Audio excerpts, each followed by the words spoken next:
with the flag of sackcloth. I'm Mel McGinnis with another Sophie Scholl Monologue. We are the house of war. Like it or not, agree with it or not, we are the house of war according to Islam. People have been talking about the war that Trump initiated in Iran. They've got it wrong. This war has been going on since 1979, when the Iranian Revolutionary Guard took control of that country, and they have been at war with us. You might say, let's stay out of it. Let's not do a thing. But they are still at war with us. We're still the house of war, whether we drop a bomb or not, because that's the way Islam sees the world. House of peace or house of war. Islam, whether it's Sunni form or Shia form, divides the world in two. House of war, Islam, house of peace, Islam, house of war, everybody else. I think it was Rudyard Kipling who said, East is east and west is west, and never the twain shall meet. Meaning, we're so opposite. We're incompatible with one another. And it's so interesting to see Israel right in the middle of it. That right there is kind of like the fault line of where the two civilizations collide. Yes, we're at war because this war that Iran has been fighting with us is an asymmetrical one, meaning they've been trying to use the strategy of terror to get to us. Also, they've been trying to use the strategy of acquiring a nuclear bomb to get at us. Have we forgotten what the Ayatollah back in 1979 called us as Americans? We are the great Satan. Israel's a little Satan. We're the great Satan. They wanted to deliver the knockout punch to us. And acquiring a nuclear bomb was one of the ways in which they attempted to do it. Here's the thing. Charlie Kirk said, Islam is the sword the left is using to slit the throat of America. I'll say that again. 2 days before he was assassinated, he posted this. Islam is the sword the left is using to slit the throat of America. Have you noticed how entrenched Islam has become with the left in America?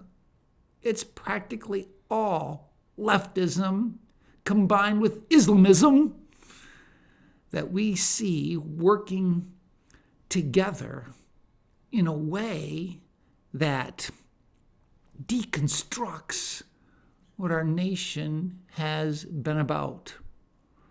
Well, here's a classic example. You've seen those mosques who mourn the death of the Ayatollah in Iran. Those mosques I'm referring to aren't in Iran, they're in America. Washington, D.C., L.A., and Dearborn. And in one particular mosque, the imam called the U.S. military evil. And you would never guess what the imam of that mosque in Dearborn, Michigan is. A good friend of the Democrat Party. Think about who occupies Congress as Muslims. Rashida Tlaib, Ilhan Omar, Muslims. And they are on the left. Together, they're working to undermine and, like I say, deconstruct what America is about. Now, I posted that quote on my Facebook page. That quote that says, Islam is the sword the left is using to slit the throat of America. And a minister responded. He said, "That's pretty close to the stupidest quote I have ever heard. Islam is a worldwide religion of over 1 billion people, within itself an incredible diversity of thought, beliefs, cultures, and identities. Islam has been a powerful force in human history for 1,400 years and is not and never has been a tool of the left." Well, it is now. Over in Europe, you'll see the same thing. It's the left that has opened the doors wide for Muslims to basically invade the country, occupy it. And those who are very aware realize over there that America is in process of doing the very same thing. And by the way, when we hear about Islam's diverse thoughts, beliefs, cultures, and identities, we need to understand Islam at its core. Islam means submission. You submit to Allah. Historically, Islam, when it has gone into other areas of the world, has either said, convert, or pay the second-class citizen tax, which is the dhimmi tax, or option number 3, die. Those are the 3 options. Now, I know that there are Muslims out there who don't believe in that, but they're just the cultural Muslims. They're Muslim in name only. They're not the ones I'm concerned about. The ones who practice the faith in a way that's been consistent with Islamic history, the Hadith, that is the second most sacred writings in Islam, or the Quran, the most sacred writing in Islam, when they operate from that, you'll see domination being very consistent with what Islam is about. And you can see it in the Sunni schools or the Shia schools. The Sunni schools of Islam teach this. The Shia schools, or the Shia school, Shafi, teach this. So here we see the pastor saying, this is utterly absurd, exposes the total lack of basic understanding about world religion, culture, politics, and power. What's there really to understand when you simply study what the Quran says, what the Hadith says, and Islamic history says? The pastor goes on to say, I think your singular point in posting this shallow meme someone else wrote is to pile on the, quote, evidence that evangelical Christians are really victims here and have a deep need to be terrified of anything that hints of Islam because their throats will be cut. No, I'm not saying that. I'm just saying, be aware. Understand. Study the nature of Islam. Notice how Islam connects with the left in this country to undermine what we are all about.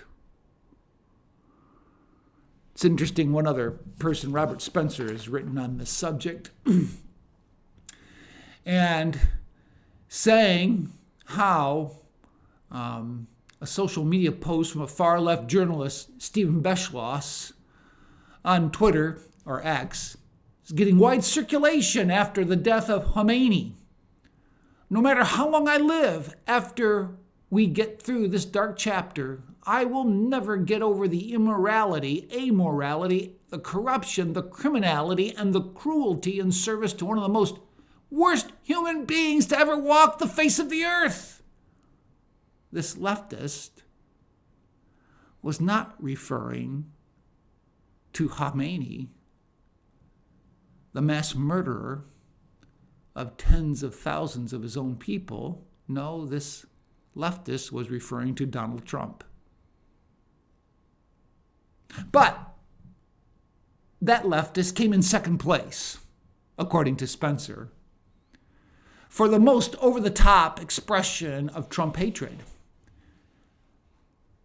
John Pavlovitz, who has nearly 400,000 followers on his social media, had this to say after the killing of Khomeini. "Dear world, please do whatever you need to. Sincerely, decent Americans." He bills himself as a pastor activist and author of a book entitled, "If God is Love, Don't Be a Jerk."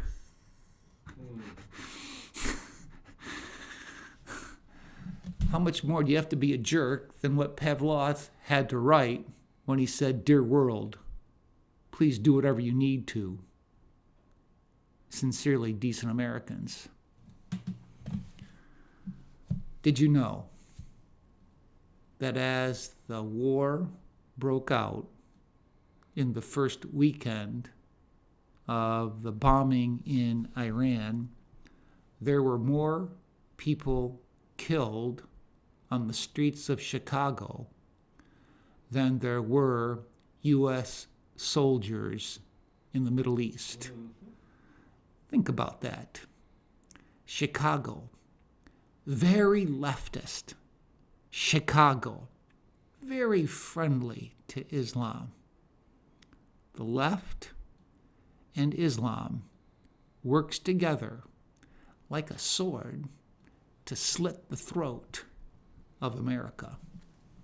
Well, unlike Tony Kornheiser of Pardon the Interruption, I cannot promise you I'll do better the next time. And unlike Tony, I'm just going to continue to wave the flag of sackcloth for humility.